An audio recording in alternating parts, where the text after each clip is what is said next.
Bismillahirrahmanirrahim. Assalamualaikum warahmatullahi wabarakatuh. Halo Saleh-Salehah, how are you today? Alhamdulillah, excellent, great, amazing, Allahu Akbar. Oke, karena pembelajaran bahasa Indonesia hari ini tidak melalui Zoom, tapi pembelajaran mandiri, hari ini Ustazah akan memberikan video penjelasan mengenai materi yang sudah pernah kita bahas sebelumnya. Nah, ini sekaligus mereview pemahaman soleh-soleha terkait materi kita. Nah, materi yang Ustazah akan jelaskan hari ini adalah teks naratif. Oke, kita langsung saja masuk. Apa itu teks naratif? Nah, jadi teks naratif itu rangkaian kalimat yang bersifat narasi atau bersifat menguraikan, menjelaskan, dan sebagainya. Dalam makna lain, naratif dikatakan sebagai prosa yang subjeknya merupakan suatu rangkaian kejadian. Nah, jadi kalau soleh-soleha melihat sebuah teks dan teks tersebut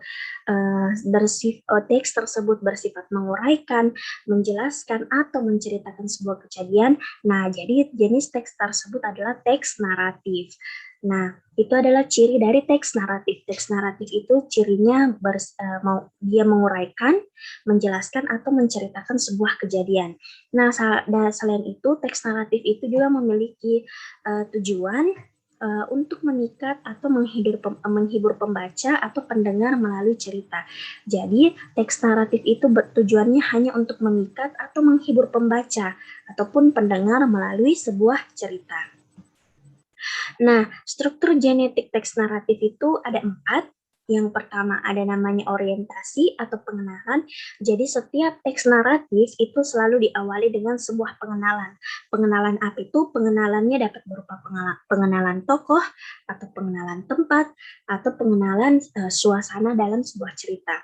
Nah, tapi paling sering dalam sebuah teks naratif itu adalah pengenalan tokoh. Nah, tokoh di sini adalah orang-orang yang akan disebutkan dalam cerita atau orang-orang yang akan memerankan cerita tersebut. Nah, jadi biasanya di awal-awal cerita akan dijelaskan dulu tokoh-tokohnya, mulai dari namanya, seperti apa dia, ataupun ada juga biasa yang menjelaskan tentang ciri-ciri dari tokoh tersebut. Nah, jadi orientasi itu selalu berisi sebuah pengenalan. Nah, setelah kita melalui tahap orientasi atau pengenalan, kita akan sampai ke sebuah komplikasi. Komplikasi di sini adalah awal mulanya sebuah cerita. Nah, biasanya di sini selalu diawali dengan suatu hari terjadi seperti ini. Kalau sebuah kejadian mungkin selalu diawali dengan suatu hari kejadian seperti ini menimpa si ini. Nah, jadi itu mulainya sebuah cerita atau awal mulanya sebuah kejadian. Nah, itu adalah komplikasi. Nah, setelah komplikasi akan muncul yang namanya resolusi. Resolusi di sini akhir dari ceritanya. Bagaimana, apakah nanti ceritanya akan happy ending atau sad ending.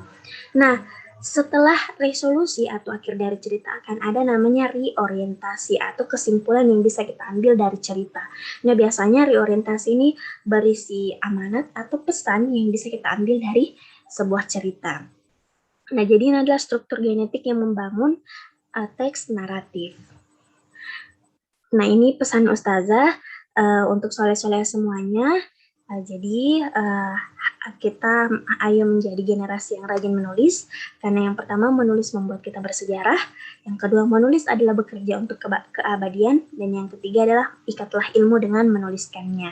Nah, jadi salah satu manfaatnya kita belajar teks naratif adalah kita bisa belajar menulis sebuah cerita. Nah, hari ini di video ini Ustazah akan bacakan sebuah cerita, sebuah kisah atau sebuah teks naratif.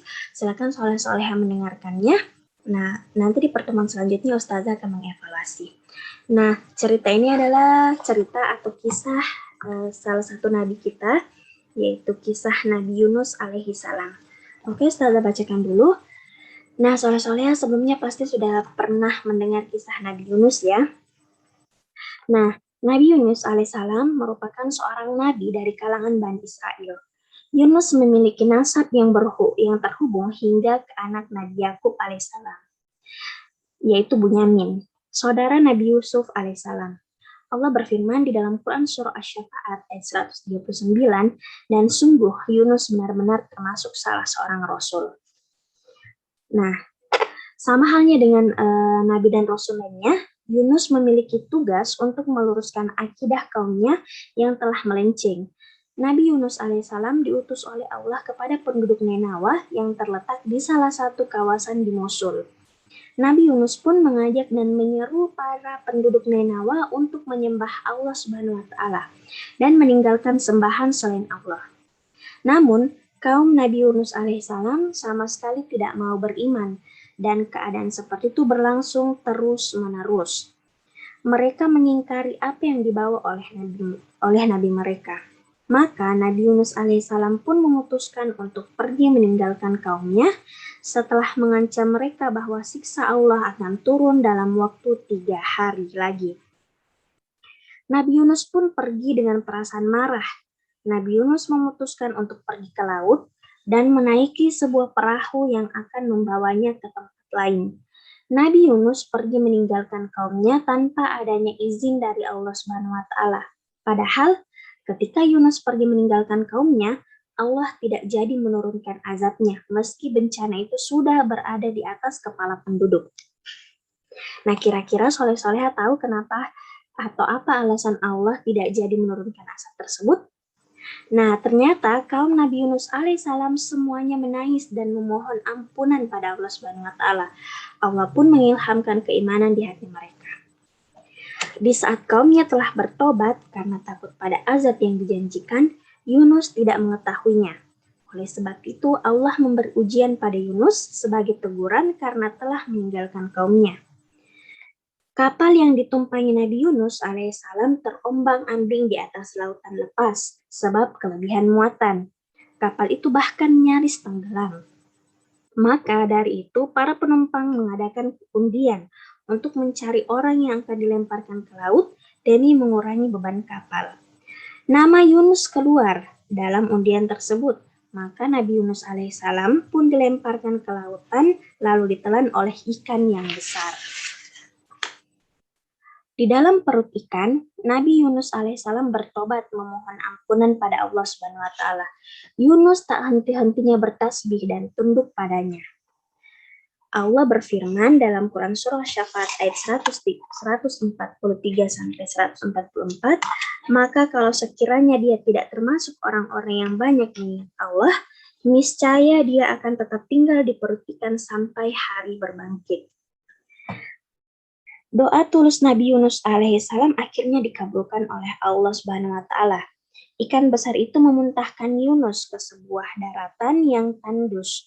Kemudian kami lemparkan dia ke daratan yang tandus, sedang dia dalam keadaan sakit, dan kami tumbuhkan untuk dia sebatang pohon dari jenis labu. Quran Surah Syafaat ayat 145 sampai 146. Seluruh bagian tanaman tersebut dapat digunakan untuk melindungi tubuh dan dimakan agar tubuh Yunus dapat segera pulih setelah tertahan di perut ikan selama beberapa waktu. Setelah itu, Nabi Yunus alaihissalam pun kembali kepada kaumnya. Mereka pun dikaruniai kesenangan oleh Allah Subhanahu wa taala hingga beberapa waktu. Betapa luar biasanya ketaatan Yunus sehingga Allah memberinya keistimewaan kaum yang bertobat. Siapa nabi yang tidak senang melihat kaumnya berbondong-bondong meninggikan Allah? Itulah kenikmatan yang dirasakan oleh orang-orang yang beriman.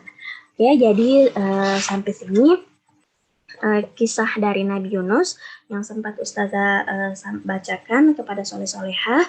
Nah, insya Allah di pertemuan berikutnya Ustazah akan mengevaluasi sejauh mana pemahaman soleh-soleha terkait kisah Nabi Yunus ini dan pemahaman soleh-soleha terkait materi yang sudah Ustazah jelaskan hari ini.